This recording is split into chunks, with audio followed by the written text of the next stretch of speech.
എല്ലാവർക്കും സ്വാഗതം. ഈ റിവ്യൂ ഇഷ്ടപ്പെടുവാണെങ്കിൽ ഒന്ന് ലൈക്ക് ചെയ്ത് സബ്സ്ക്രൈബ് ചെയ്തും സപ്പോർട്ട് ചെയ്യണേ.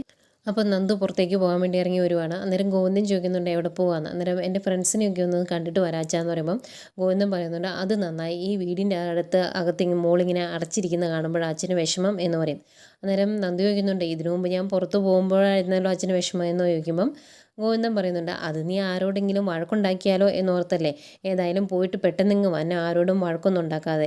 എവിടെയാ പോകുന്നേ എന്ന് പറഞ്ഞിട്ട് പോകാൻ പറ്റുമോ എന്ന് ചോദിക്കുമ്പോൾ പറയും അങ്ങനെയൊന്നുമില്ല, എൻ്റെ 2 ഫ്രണ്ട്സ് എന്നെ കാത്തു നിൽപ്പുണ്ട്, അവരെ ഒന്ന് കാണണം, അത് കഴിഞ്ഞ് ഞാൻ ഇങ്ങോട്ട് തിരിച്ചു പോരും എന്ന് പറഞ്ഞിട്ട് നന്ദു അങ്ങ് പോകുമ്പോൾ ഒരു ദീർഘനിശ്വാസമൊക്കെ വിട്ട് ഒരു സമാധാനത്തിലിരിക്കുന്ന ഗോവിന്ദനെ കാണിക്കുന്നുണ്ട്. പിന്നെ കാണിക്കുന്ന അനി നന്ദുവിനെ കാത്തു നിൽക്കുക കേട്ടോ ബീച്ചിൽ. അന്നേരം അനി ആരെയാണ് കാത്തു നിൽക്കുന്നത് എന്നറിയാനായിട്ട് നയനയും അവിടെ മാറി നിൽപ്പുണ്ട്.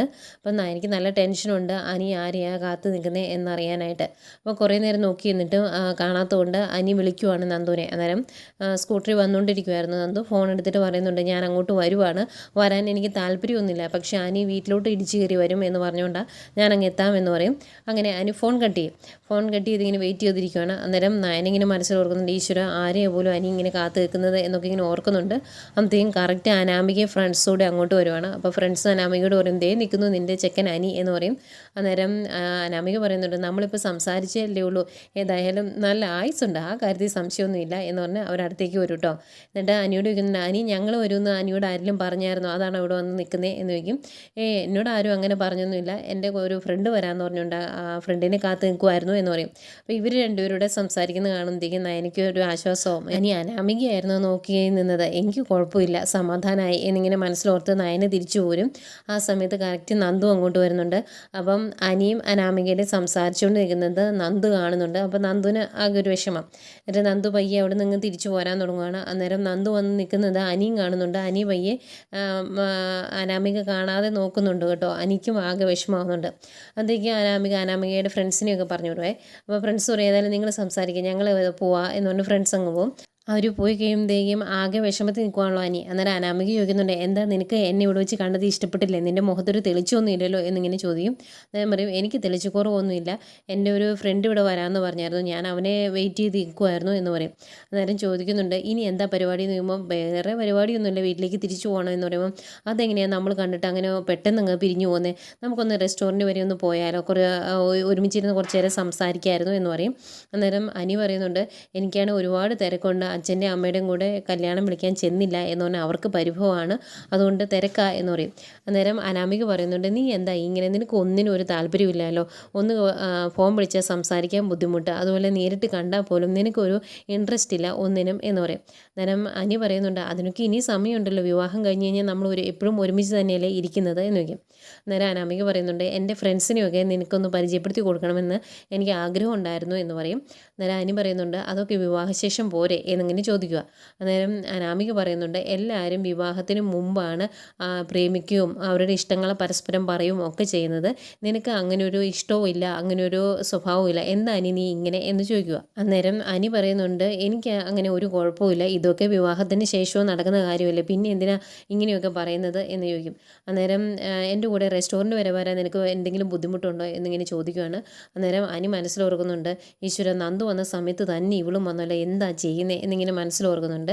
അന്നേരം അനാമിക പറയുന്നുണ്ട് എൻ്റെ കൂടെ റെസ്റ്റോറൻറ്റ് വരാൻ നിനക്ക് എന്തെങ്കിലും ബുദ്ധിമുട്ടുണ്ടെങ്കിൽ നീ പൊക്കോ, ഞാൻ ഇത് കഴിയുമ്പോൾ മുത്തച്ഛനെ വിളിച്ചോളാം, എന്നിട്ട് മുത്തച്ഛനോട് പറഞ്ഞോളാം നിനക്ക് എന്തെങ്കിലും നിനക്ക് എന്തോ ഒരു കുഴപ്പമുണ്ടെന്ന് ഞാൻ മുത്തച്ഛനോട് പറഞ്ഞോളാം എന്ന് പറയുമ്പം അനി പറയുന്നുണ്ട് അതിൻ്റെ ഒന്നും ആവശ്യമില്ല, ഞാൻ വന്നോളാം എന്ന് പറയും. അന്നേരം അനാമിക എന്നാൽ റെസ്റ്റോറൻറ്റ് പോകാമെന്ന് പറഞ്ഞാൽ അനാമിക മുന്നോട്ട് പോവുകയാണ്.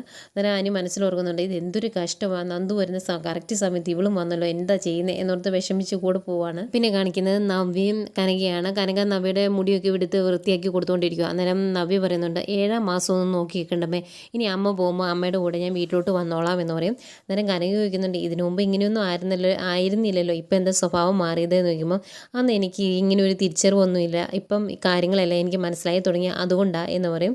അന്നേക്ക് അങ്ങോട്ട് നയന വരും കേട്ടോ. അപ്പം കനക ചോദിക്കുന്നുണ്ട് മോൾ എങ്ങോട്ട് പോയതായിരുന്നു എന്ന് ചോദിക്കുമ്പോൾ നയന പറയുന്നുണ്ട് ഞാൻ നന്ദുവിൻ്റെ അനിയുടെയും പ്രശ്നത്തിന് ഒരു പരിഹാരം കാണാൻ വേണ്ടി പോയതായിരുന്നു എന്ന് പറയുന്നതെങ്കിൽ കനകയ്ക്ക് ഒരു പേടിയാണ്. അന്നേരം നയന എടുത്തു പറയുവാണ്, നന്ദു ആകെ ടെൻഷനിലാണ്. അതുപോലെ വിവാഹം ഉറപ്പിച്ചതിന് ശേഷം എനിക്കും മനസ്സിൽ എന്തൊക്കെയോ ബുദ്ധിമുട്ടുകളുണ്ട്. അവനോട് എത്രയൊക്കെ പറഞ്ഞിട്ടും അവൻ ഈ വിവാഹത്തിന് താല്പര്യമില്ല. അതുകൊണ്ട് അവൻ്റെ മനസ്സിൽ ഏതോ ഒരു പെൺകുട്ടി ഉണ്ടെന്നാണ് എനിക്ക് തോന്നുന്നത് എന്ന് നയന പറയും. അന്നേരം കനക അതിനെ നിരുത്സാഹപ്പെടുത്താൻ ശ്രമിക്കുന്നുണ്ട്. അപ്പോൾ കനക പറയുന്നുണ്ട്, ഇപ്പം മനസ്സിൽ ഏത് പെൺകുട്ടി ഉണ്ടെന്ന് പറഞ്ഞിട്ടും കാര്യമൊന്നുമില്ലല്ലോ, വിവാഹം ഉറപ്പിച്ച സ്ഥിതിക്ക് ആ വിവാഹം നടക്കുകയില്ലേ എന്നിങ്ങനെ ചോദിക്കുക. അന്നേരം നയന പറയുന്നുണ്ട്, എനിക്ക് നന്നായിട്ട് അറിയാം ആദർശേട്ടൻ്റെയും മുത്തശ്ശൻ്റെയും ഒക്കെ സ്വഭാവം. എന്നിട്ടും അവൻ ഇതിൽ നിന്ന് പിന്മാറുന്നില്ലെങ്കിൽ അത്രത്തോളം അവൻ്റെ മനസ്സിൽ ആ പെൺകുട്ടി ഉണ്ട്. അതുകൊണ്ടാണ് എങ്ങനെയെങ്കിലും ആ പെൺകുട്ടിയെ കണ്ടുപിടിച്ച് കാര്യങ്ങളൊക്കെ ഒന്ന് പറഞ്ഞ് മനസ്സിലാക്കണം. അതിനു വേണ്ടിയാണ് ഞാൻ ശ്രമിക്കുന്നത് എന്ന് പറയും. അന്നേരം നവ്യ പറയുന്നുണ്ട്, അങ്ങനെ ഒരു പെൺകുട്ടി അനിയുടെ മനസ്സിലുണ്ടെങ്കിൽ ആ പെൺകുട്ടിയല്ലേ ഇങ്ങോട്ട് വരേണ്ടത്, എനിക്ക് ഇഷ്ടപ്പെട്ട പെൺകുട്ടിയല്ലേ ഇവിടെ മരുമകളാകേണ്ടത് എന്നിങ്ങനെ ചോദിക്കുന്നുണ്ട്. അന്നേരം നയന പറയും, ഇതിപ്പോൾ എന്താണെന്ന് പറഞ്ഞാലും അതൊന്നും നടക്കാൻ പോകുന്നില്ല, മുത്തശ്ശൻ ഉറപ്പ് കൊടുത്താണല്ലോ വിവാഹം നടക്കുമെന്ന്, അതുകൊണ്ട് ആ വിവാഹം മാത്രമേ നടക്കുകയുള്ളൂ എന്ന് പറയും. അന്നേരം കനകയും പറയുന്നുണ്ട്, മൂർത്തി സാറ് അനാമികയുടെ വീട്ടുകാർക്ക് ഉറപ്പ് കൊടുത്ത സ്ഥിതിക്ക് ഈ വിവാഹമല്ലേ നടക്കുകയുള്ളൂ, അതുകൊണ്ട് മോൾ എന്തിനാ അതിൻ്റെ പുറകെയൊക്കെ നടക്കുന്നതെന്ന് കനക ചോദിക്കും. അന്നേരം നയന പറയുന്നുണ്ട്, ആ പെൺകുട്ടിയെ കണ്ട് കാര്യങ്ങളൊക്കെ ഒന്ന് പറഞ്ഞ് ബോധ്യപ്പെടുത്താം എന്നോർത്തായിരുന്നു. കാരണം അനി ഒരുപാട് നന്മയുള്ളവനാണ്. അതുകൊണ്ട് തന്നെ അങ്ങനെ ഒരു പെൺകുട്ടി മനസ്സിലുണ്ടെങ്കിൽ അവൻ്റെ മനസ്സിൽ നിന്ന് അത് വിട്ടുപോകില്ല. അതുകൊണ്ട് അതെല്ലാം ഒന്ന് മാറ്റി ശരിയാക്കണം. അതുപോലെ നന്ദുവിൻ്റെ മനസ്സും ശരിയല്ല, ഞാൻ കൂടെ പോയി നിന്നിട്ടും എന്താണ് എന്ന് എനിക്ക് മനസ്സിലാക്കാൻ പറ്റിയില്ല, അതും ഒന്ന് ശരിയാക്കണം. ഏതായാലും ഇതിൻ്റെയൊക്കെ പുറകെ തന്നെയാണ് ഞാൻ എന്ന് പറഞ്ഞിട്ട് നയനെ അങ്ങോട്ട് പോവുക കേട്ടോ. അന്നേരം നവ്യ അവിടെ ഇരുന്ന് പറയുന്നുണ്ട്, ഇനി വരുന്ന പെൺകുട്ടിക്കെങ്കിലും ഈ വീട്ടിലൊരു മരുമകളാകാൻ കഴിഞ്ഞാൽ മതിയായിരുന്നു എന്ന് പറയും. അന്നേരം കനക ചോദിക്കും, അതെന്താ അങ്ങനെ, നിങ്ങൾ രണ്ടുപേരും ഇവിടുത്തെ മരുമകളല്ലേ എന്ന് ചോദിക്കും. അന്നേരം നവ്യ പറയുന്നു, അമ്മായിമ്മയും ഭർത്താവും അംഗീകരിക്കുന്നില്ലെങ്കിൽ ആ ജീവിതം അത്ര സക്സസ് ആവുമോ അമ്മേ എന്നിങ്ങനെ ചോദിക്കുക. അന്നേരം കനക പറയും, അത് നമ്മുടെ മനസ്സിൻ്റെയാണ്, എല്ലാവരും അംഗീകരിക്കണം എന്ന് കരുതിയാൽ നമുക്ക് ജീവിതം മുന്നോട്ട് കൊണ്ടുപോകാൻ പറ്റില്ല. ഉള്ളത് വെച്ച് നമ്മളങ്ങ് അംഗീകരിച്ച് അല്ലെങ്കിൽ അതുകൊണ്ട് അഡ്ജസ്റ്റ് ചെയ്യണം, അപ്പം ജീവിതത്തിൽ വലിയ പ്രശ്നങ്ങൾ കാണില്ല എന്നൊക്കെ കനക പറയുന്നുണ്ട്. അന്നേരം നവ്യ ചോദിക്കും കനകയോട്, ആദർശേട്ടൻ ഇപ്പോൾ എങ്ങനെയാണ്, അവളോട് സ്നേഹമൊക്കെ ഉണ്ടോ എന്ന് ചോദിക്കും. അന്നേരം കനക പറയും, നീ ശ്രദ്ധിച്ചില്ലേ, ഇവിടെ എല്ലാവരും നയനമോളെ പറ്റി പറയുന്നുണ്ടായിരുന്നു, എങ്കിലും ആരും വിളിക്കാനൊന്നും പോയില്ല. ആദർശമാൻ സ്വന്തം ഇഷ്ടപ്രകാരമാണ് പോയി വിളിച്ചത്. അതിനിടയ്ക്കേക്ക് മുത്തശ്ശൻ്റെയും മുത്തശ്ശിയുടെയും പേരൊക്കെ വലിച്ചിടുന്നുണ്ട്, എങ്കിലും മനസ്സിൽ ഇഷ്ടമുള്ളതുകൊണ്ടല്ലേ പോയി വിളിച്ചുകൊണ്ട് വന്നത്. അതുകൊണ്ട് താമസിക്കാതെ മോളെ പോലെ നയനമോളും വിശേഷം അറിയിക്കും എന്നാണ് എനിക്ക് തോന്നുന്നത് എന്ന് കനക പറയുമ്പം നവ്യ പറയുന്നുണ്ട്, അത് ഏതായാലും നന്നായി, അവളൊരു പാവമാണ് എന്നിങ്ങനെ പറയുന്നുണ്ട് കേട്ടോ നവ്യയ്ക്ക് ഇപ്പോൾ എന്തോ ഭയങ്കര ഇഷ്ടമാണ് നയനേനെ. പിന്നെ കാണിക്കുന്നത് നയനിങ്ങ് നടന്നു വരുന്നെങ്കിൽ അവിടെ എന്തോ പത്രം ഏതെന്തോ വായിച്ചുകൊണ്ടിരിക്കുമായിരുന്നു ദേവേനെ. അപ്പോൾ ദേവേനെ ചോദിക്കും, നീ എങ്ങോട്ട് പോയതായിരുന്നു എന്ന് ചോദിക്കുമ്പോൾ, എനിക്കൊന്ന് പുറത്ത് പോകേണ്ട ആവശ്യമുണ്ടായിരുന്നു അമ്മേ എന്ന് പറയും. അന്നേരം ദേവേനെ പറയും, ഞാൻ ഓർത്തു നീ നിൻ്റെ വീട്ടിലേക്ക് ഞാൻ തിരിച്ചു പോയി എന്ന് ഓർത്തു, ആ സമാധാനത്തിൽ ഇരിക്കുമായിരുന്നു ഞാൻ എന്ന് പറയും. അപ്പോൾ നയന അടുത്ത് വന്നിട്ട് ചോദിക്കും, ഞാൻ ഇവിടെ ഇല്ലാത്തത് അമ്മയ്ക്ക് അത്രയും വലിയ സമാധാനമാണോ എന്ന് ചോദിക്കുമ്പോൾ, സംശയം എന്താ, ഇവിടുത്തെ കാര്യങ്ങളെല്ലാം ഒന്ന് ശരിയായി വരുമായിരുന്നു, അന്നേക്ക് നീ ഇങ്ങോട്ട് തിരിച്ചു വന്നില്ലേ എന്നിങ്ങനെ ചോദിക്കും. അന്നേരം നയന പറയുന്നുണ്ട്, അത് അമ്മയ്ക്ക് അത്രത്തോളം ബുദ്ധിമുട്ടാണ് എങ്കിൽ അമ്മയുടെ മോൻ തന്നെയല്ലേ ഇങ്ങോട്ട് കൂട്ടിക്കൊണ്ട് വന്നത്, എന്നെ അങ്ങ് തിരിച്ചു കൊണ്ടുവിടാൻ പറഞ്ഞേരെ, ഞാൻ അവിടെ തന്നെ നിന്നോളാം, എനിക്ക് അവിടെ നിൽക്കുന്നതിൽ ഒരു സന്തോഷക്കുറവുമില്ല എന്നിങ്ങനെ പറയുക. അപ്പം ദേവേനെ പറയുന്നുണ്ട്, അതിപ്പോൾ എന്ത് ചെയ്യാനാ, അവൻ്റെ മുത്തശ്ശന് ആഗ്രഹമുണ്ട്, മുത്തശ്ശനും മുത്തശ്ശിക്കും ആഗ്രഹമുണ്ട് എന്ന് അവനറിയാം, അതുകൊണ്ടാണ് അവൻ തിരിച്ചു വിളിച്ചുകൊണ്ട് വന്നത് എന്ന് കരുതി എനിക്ക് അങ്ങനെയൊന്നുമില്ല എന്ന് പറയും. അപ്പം നയന പറയുന്നുണ്ട്, എങ്കിലും ഒരു കാര്യം ചെയ്യാം, കുറച്ച് നാൾ ഞാൻ അവിടെയും കുറച്ച് നാൾ ഇവിടെയായിട്ട് നിൽക്കാം എന്ന് പറയും. അന്നേരം ദേവേനെ പറയും, അങ്ങനെയൊന്നും പറ്റിയല്ല, എവിടെയെങ്കിലും നിൽക്കുന്നുണ്ടെങ്കിൽ അവിടെ ഉറച്ച് തന്നെ നിൽക്കണം, നീ നിൻ്റെ വീട്ടിൽ പോയി തന്നെ നിന്നു, ഒരു കുഴപ്പമില്ല എന്ന് പറയുവാണ്. അന്നേരം നയനിങ്ങനെ മനസ്സിലോർക്കുക, എനിക്ക് നന്നായിട്ടറിയാം ഞാൻ ഇവിടുന്ന് പോയിട്ടുണ്ടെങ്കിൽ അമ്മയുടെ മോന് പറ്റില്ല, ഞാനില്ലാതെ പറ്റില്ല എന്ന്, അതുപോലെ തന്നെയാണ് അമ്മയ്ക്കും എന്ന് എനിക്കറിയാം. പക്ഷെ അതങ്ങ് തുറന്നു പറയാൻ രണ്ടുപേർക്കും മടിയാണ്, തോറ്റു കൊടുക്കുന്ന മനസ്സല്ലല്ലോ രണ്ടുപേരുടെയും എന്നിങ്ങനെ മനസ്സിലിങ്ങനെ പറഞ്ഞ് ചിരിക്കുവാണ് നയന. അന്നേരം നീ എന്താ ഇങ്ങനെ ആലോചിച്ചുകൊണ്ട് നിൽക്കുന്നത് എന്നിങ്ങനെ ചോദിക്കും. എന്നിട്ട് പറയുന്നുണ്ട്, നീ സ്ഥിരമായിട്ട് അവിടെ നിന്നാൽ എനിക്കൊരു കുഴപ്പമില്ല. പിന്നെ ഒരു കാര്യം ഞാൻ പറഞ്ഞേക്കാം, മുത്തശ്ശൻ്റെയും മുത്തശ്ശിയുടെയും അവസ്ഥ അറിയാലോ, മുത്തശ്ശന് പ്രത്യേകിച്ച് അസുഖമുള്ളപ്പോൾ യാതൊരു ടെൻഷനും പാടില്ല എന്നും നിനക്കറിയാവുന്ന കാര്യമല്ലേ, അതിനെപ്പറ്റി എനിക്ക് നല്ല ബോധ്യമുണ്ട്, അതുകൊണ്ട് ഞാൻ നിന്നോട് വീട്ടിൽ പോയി നിൽക്കാൻ പറഞ്ഞു എന്നൊന്നും അവരോട് പോയി പറഞ്ഞേക്കരുത് കേട്ടോ എന്ന് പറയും. ആയിക്കോട്ടെ എന്ന് പറഞ്ഞിട്ട് നയനെ ചിരിച്ചുകൊണ്ട് അങ്ങ് പോവാണ്. പിന്നെയും കാണിക്കുന്ന അനാമികയും അനിയൻ തന്നെയാണ്. അനി ഇങ്ങനെ ആലോചിച്ചുകൊണ്ടിരിക്കുക കേട്ടോ നന്ദിനെ കുറിച്ച്. അപ്പം അനാമിക ജ്യൂസ് കുടിച്ചുകൊണ്ട് അനിയെ നോക്കുമ്പോഴും അനി മൈൻഡ് ചെയ്യുന്ന പോലുമില്ല. അന്നേരം അനാമിക അനാമിക ചോദിക്കും, നീ എന്താ ഈ ആലോചിച്ചുകൊണ്ടിരിക്കുന്നത്, നിനക്ക് എന്താ ഇവിടെ വന്നിരിക്കുന്നത് ഇഷ്ടപ്പെട്ടില്ലേ എന്ന് ചോദിക്കും. അന്നേരം അനി പറയുന്നുണ്ട്, എനിക്ക് അങ്ങനെ കുഴപ്പമൊന്നുമില്ല എന്ന്. പിന്നെ എന്താ അനി നിനക്ക് എന്നോടൊന്ന് സംസാരിക്കാൻ ഒന്നും നിനക്കൊരു ഇൻട്രസ്റ്റ് ഇല്ലല്ലോ, ഇങ്ങനെയാണെങ്കിൽ നീ ഇവിടെ ഇരിക്കണമെന്നില്ല, എന്നിട്ട് പൊയ്ക്കോ എന്നിങ്ങനെ പറയുക. അന്നേരം അനി പറയുന്നുണ്ട്, ഞാൻ പറയുന്നത് നിനക്ക് വിശ്വസിക്കാൻ പറ്റില്ലെങ്കിൽ എനിക്ക് കുഴപ്പമൊന്നുമില്ല, ഇതിപ്പം എപ്പോൾ വന്നിരുന്നാലും നമ്മുടെ ഇടയിലേക്ക് വരുന്ന വിഷയം നന്ദുവാണ്, അവളുമായിട്ട് എനിക്ക് യാതൊരു ബന്ധവുമില്ല എന്ന് നിനക്ക് പറഞ്ഞു. അത് വിശ്വസിക്കാൻ പറ്റില്ലെങ്കിൽ പിന്നെ ഞാൻ എന്താ ചെയ്യേണ്ടത് എന്ന് അനാമികയോട് ചോദിക്കുവാണ് അനി. അപ്പം അനാമിക പറയുന്നുണ്ട്, അത് എനിക്ക് അങ്ങനെ ചിന്തിക്കേണ്ടി വരുന്നത് നിൻ്റെ സ്വഭാവം കൊണ്ടല്ലേ, ഒന്ന് വൈകുന്നേരം ഫോൺ വിളിച്ചിട്ടുണ്ടെങ്കിൽ ഫോൺ എപ്പോഴും എൻഗേജ്ഡ് ആവും, ഞാൻ പിന്നെ എന്താ ചെയ്യേണ്ടത് എന്ന് ചോദിക്കും. അന്നേരം അനി പറയുന്നുണ്ട്, എന്നാൽ ഞാൻ നാളെ തൊട്ട് ഫോണിനോട് എൻഗേജ്ഡ് ആകണ്ട എന്ന് പറയാം എന്ന് പറഞ്ഞാൽ എനിക്കങ്ങ് ദേഷ്യം വരുവാണ്. അന്നേരം അനാമിക പറയുന്നുണ്ട്, നിങ്ങളുടെ മൂർത്തി ജ്വല്ലറിയുടെ പരസ്യത്തിൽ ട്രസ്റ്റ് എന്നൊരു വാക്ക് കൊടുത്തിട്ടുണ്ട്, അത് വെറുതെ കൊടുത്തേക്കുന്നതല്ല, അതുകൊണ്ടാണ് മൂർത്തി ജ്വല്ലറി 1ാം സ്ഥാനത്തേക്ക് എത്തിയത്, പക്ഷേ നിൻ്റെ ജീവിതത്തിൽ അത് ആ ഒരു വാക്കിന് പ്രാധാന്യമില്ല എന്നിങ്ങനെ പറയുക. അന്നേരം അനി ദേഷ്യത്തോടെ പറയുന്നുണ്ട്, അങ്ങനെ ഇല്ലെങ്കിൽ പിന്നെ എന്തിനാ നീ എൻ്റെ പുറകെ നടക്കുന്നത്, ഈ വിവാഹം ഇവിടെ വെച്ച് അങ്ങ് സ്റ്റോപ്പ് ചെയ്യാം, അന്നേരം എല്ലാം അങ്ങ് തീരുമല്ലോ എന്നിങ്ങനെ പറയുവാണ്.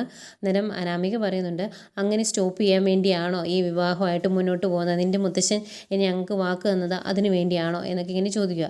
അന്നേരം അനി ചോദിക്കുന്നുണ്ട്, പിന്നെ ഞാൻ എന്താ ചെയ്യുന്നത്, ഞാൻ പറയുന്ന ഒന്നും നിനക്ക് വിശ്വസിക്കാൻ പറ്റുന്നില്ലെങ്കിൽ പിന്നെ ഞാൻ എന്താ ചെയ്യേണ്ടതെന്ന് ചോദിക്കും. അന്നേക്കും അതിനിടയ്ക്ക് നമ്മുടെ നന്ദുവിനെയും കാണിക്കുന്നുണ്ട്. നന്ദുവും വന്ന് അവിടെ ഒരു ജ്യൂസൊക്കെ കുടിച്ചുകൊണ്ടിരിപ്പുണ്ട് മാറി. അപ്പം നന്ദു മനസ്സിലോർക്കുന്നുണ്ട്, എത്ര വിചാരിച്ചിട്ടും എനിക്ക് അനിയെ മറക്കാൻ പറ്റുന്നില്ലല്ലോ, വീണ്ടും വീണ്ടും മനസ്സിലേക്ക് ഇടിച്ച് കയറി വരുക, ഞാൻ എന്താ ചെയ്യേണ്ടതെന്നൊക്കെ ഇങ്ങനെ വിഷമത്തോടെ നന്ദു ഓർക്കുന്നുണ്ട്. ഏതായാലും ഇവർ തമ്മിൽ ഉടക്കായതുകൊണ്ട് തന്നെ അനാമിക പറയുന്നുണ്ട്, നീ ഏതായാലും നിൻ്റെ ഫ്രണ്ടിനെ കാണണം എന്നല്ല പറഞ്ഞത്, നീ കാണാൻ പോയിക്കോ എന്ന് പറയും. അന്നേരം അനി ചോദിക്കും, ഇനിയിപ്പോൾ ഞാനിവിടുന്ന് നിന്നിവിടെ ഇരുത്തിയിട്ട് പോയി എന്ന് പറഞ്ഞ് അടുത്ത വഴക്കുണ്ടാക്കുമോ എന്ന് ചോദിക്കുമ്പോൾ അതൊന്നുമില്ല, നീ പൊയ്ക്കോ എന്ന് പറയും. അനി അവിടെ നിന്ന് എഴുന്നേറ്റ് പോരുമ്പോൾ അനാമിക ഓർക്കുന്നുണ്ട്, ഇവൻ ആരെയാ കാണാൻ പോകുന്നതെന്നൊന്ന് കണ്ടുപിടിക്കണമല്ലോ എന്നിങ്ങനെ ഓർത്തുകൊണ്ടിരിക്കുന്ന അനാമിക കാണിക്കുന്നുണ്ട്. പിന്നെ കാണിക്കുന്ന ജ്യൂസൊക്കെ കുടിച്ചിട്ട് നന്ദു ആ ബീച്ചിൻ്റെ അവിടെ ആ സൈഡിൽ തന്നെ വന്ന് നിൽപ്പുണ്ട്. കുറേ കഴിയുമ്പോൾ അനിയും വരും. അന്നേരം അനി ഓടി വന്നിട്ട് പറയുന്നുണ്ട്, ഓ ആശ്വാസമായി, നീ പോയി കാണുമോ എന്നോർത്ത് ആകെ ടെൻഷനായിരുന്നു, യാദൃശ്ചികമായിട്ട് അനാമിക വന്നു അതുകൊണ്ടാണ് എന്ന് പറയും.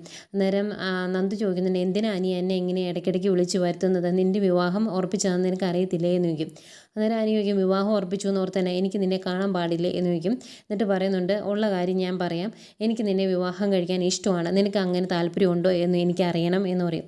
അന്നേരം നന്ദു പറയുന്നുണ്ട്, അനിയെ ഇഷ്ടമില്ലാത്തത് ആരാ, എല്ലാവർക്കും ഇഷ്ടമാണല്ലോ എന്ന് ഇങ്ങനെ നന്ദു പറയുക. അന്നേരം അനി ചോദിക്കുന്നുണ്ട്, അങ്ങനെയല്ല, നിന്നോട് ഞാൻ കറക്റ്റായിട്ട് ചോദിച്ചതാണ്, എല്ലാവരുടെയും കാര്യമില്ല, നിനക്ക് എന്നെ വിവാഹം കഴിക്കാൻ ഇഷ്ടമാണോ എന്നാണ് ഞാൻ ചോദിച്ചത് എന്ന് പറയും.